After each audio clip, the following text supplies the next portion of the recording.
The $13 billion American USS Ford Supercarrier is the world's largest, most expensive, and most powerful aircraft carrier. The 100,000-ton carrier packs greater air power than the entire Air Force of at least 60 nations can run for 25 years without refueling, and is protected by an endless inventory of inbuilt defenses along with an armada of 10 or more cruisers, destroyers, frigates, and sometimes a submarine or two, yet China can destroy it in a single strike. This is the extent of the power of the Chinese hypersonic missiles, and understandably it's a problem for the U.S. Navy, one that can't be ignored, especially since China isn't hiding the fact that its hypersonic weapons are designed specifically to repel American ships. One of the country's weapons testing sites, tucked away in the Taklamakan Desert, has full-size mock-ups of U.S. aircraft carriers that it uses for target practice to defend its fleet against possible attacks from these Chinese hypersonic missiles. The U.S. Navy has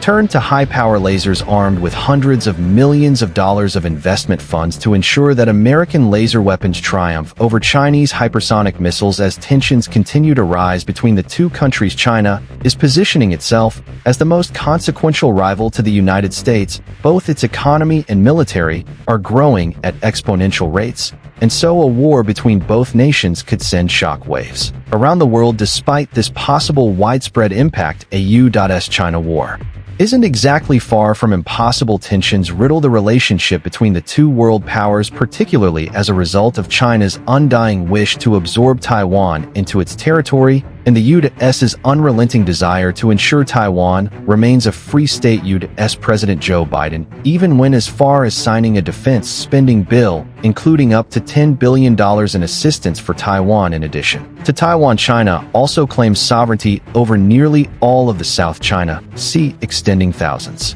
of miles from its own shores. However, international law enforced by the U.S. recognizes territorial claims only 12 nautical miles offshore. These territorial lines remain heavily disputed, so much so that it appears the only thing preventing China from taking a more explosive aim at foreign movement in these regions is America's naval presence. President Biden has also become increasingly forthright, saying that the U.S. would intervene should China mount an unprovoked attack on American allies. But perhaps the biggest American revolt against China's claims is former House Speaker Nancy Pelosi's recent visit to Taiwan. Despite China's clearly expressed displeasure, and it was clearly expressed indeed, in fact, during the visit, China fired a DF-17 missile only 75 miles from Taiwan in what was referred to as a test outside China's shores. This test was more of a message and a reminder of what China's military capabilities had grown into, as the DF-17 is internationally recognized as the poster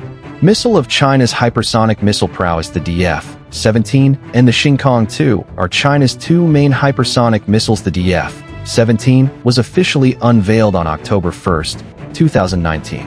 Along with its dedicated hypersonic glide vehicle warhead, the DF-ZF, combined, these two make quite a lethal team. The DF-17, which has been flight tested by China 7 times with a 100 success rate, has demonstrated a high degree of accuracy. A U.S. government official attested to this, stating that a test DF-17 warhead once struck within meters of its intended target. The DF-ZF hypersonic glide vehicle can be used for both nuclear weapons delivery and precision strike conventional missions, and when in flight it can perform extreme maneuvers and evasive actions. This in-flight maneuverability, not its blurry speeds, is what makes this weapon truly something to worry about. In fact, it is what separates a hypersonic missile from a missile traveling at hypersonic speeds, as maneuverability makes weapons significantly more difficult to intercept by even the most advanced air defense systems. All of the world's ICBMs travel at hypersonic speeds, some as high as Mach 23, but they're not considered hypersonic missiles because they can't maneuver. Instead, they travel in a predictable parabolic path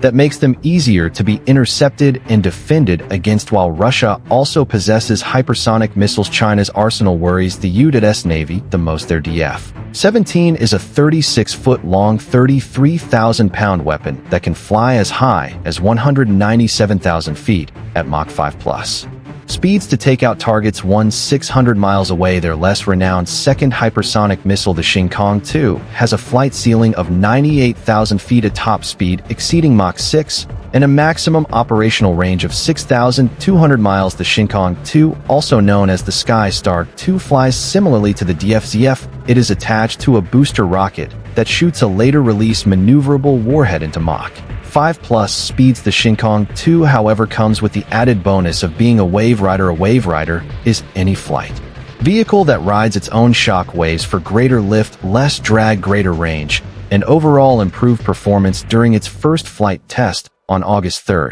2018, the Xingkong 2 would demonstrate these advancements and more that had gone into it after it was launched from a target range located in northwest China. The missile autonomously flew to its flight ceiling, achieved hypersonic speeds, maneuvered, and reached its target all in less than 10 minutes. The test was a complete success, and if that was an actual combat situation with the USS Gerald Ford as the target, there would be no stopping this missile. The supercarrier would be swimming with the sharks in no time. For this reason, the USS Gerald Ford must be upgraded to wield laser defense systems and become what we'll refer to as the laser USS Gerald Ford. Music. No matter how fast missiles currently are or get in the future, the U.S. Navy is expecting its laser weapons to burn them out of the sky. And this isn't far-fetched. Lasers are a form of light and therefore travel at a speed of 186,000 miles per second, the fastest anything can move in the universe. So compared to lasers, hypersonic missiles move slower than a turtle on land and can therefore catch up with them with ease. In addition to this, lasers come with the benefit of an unlimited magazine as long as there's a connected power source, and with a Ford powered by the most powerful engines ever installed on a ship, 2A 1B reactors that can keep the Ford running for 25 years without refueling. Laser weapons will have access to more power than they could ever need. To top it all off, lasers come with an unimaginably low cost of fire when compared to air defense missiles, which are the next best thing. Each laser shot costs $1 to $10 to take out targets, a tiny fraction of the $1 million to $10 million that air defense missiles cost. This economic cost is a major advantage for the U.S. Navy, especially when going up against an economically near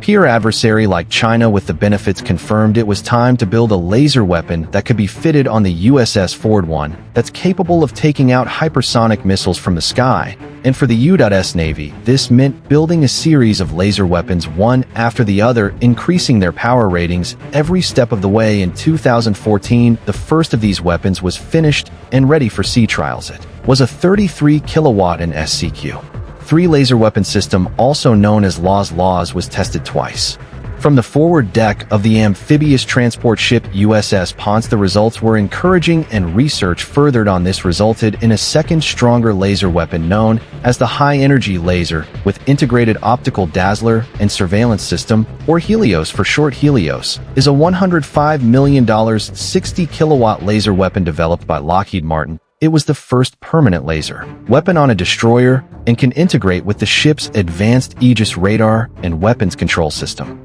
Despite being scalable to a 150 kilowatt rating, Helios would be insufficient to take down hypersonic missiles. It would be insufficient to take down even supersonic missiles. It was determined that taking out supersonic cruise missiles would require at least a 300 kilowatt laser like the High Energy Laser Counter ASCM program, or Hellcat. With the Hellcat terribly insufficient, the Pentagon now aims to develop a weapon more than 3 times as powerful, a 1 megawatt laser weapon that should finally do the job of countering hypersonic missiles, which are designed to withstand 1,000+ degree temperatures inherent in hypersonic flight.